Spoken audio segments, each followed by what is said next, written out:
सम्माननीय सभामुख महोदय, जेनजी आन्दोलनपछि भएको निर्वाचनबाट अहिले म यहाँ सदनमा उभिएकी छु र आफूलाई अत्यन्त जिम्मेवार महसुस गरेकी छु।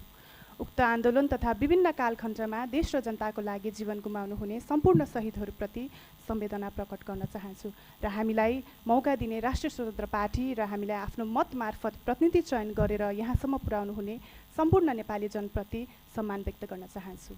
सम्माननीय सभामुख महोदय, यो देशमा भौतिक पूर्वाधार, शिक्षा, स्वास्थ्य, रोजगारी, गुणस्तरीय जीवन जस्ता क्षेत्रहरूमा हामीले मेहनत गर्नुपर्नेछ र संसदमा पनि यी विषयहरू उठि नै रहेका छन्। तर सभामुख महोदय, म आज एउटा विषयमा अत्यन्तै चिन्तित छु।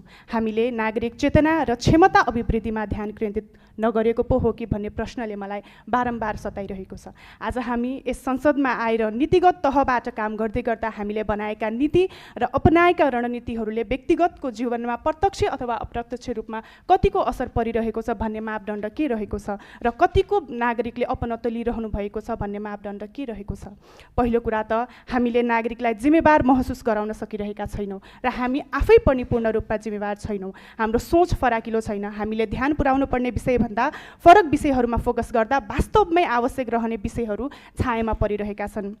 यही चुनावी अभियानमा विभिन्न घरदैलोमा जाँदा नेपाली समाजमा सकारात्मक र रचनात्मक चेतनाभन्दा आलोचनात्मक चेतना बढिरहेको पाएको छु। आफू जिम्मेवार बन्नुभन्दा अरूलाई बढी प्रश्न गर्ने प्रवृत्ति छ र यो समस्या हामी सबै राजनीतिक कर्मी, नागरिक र यो सदनमा पनि मैले बारम्बार देखिरहेको छु।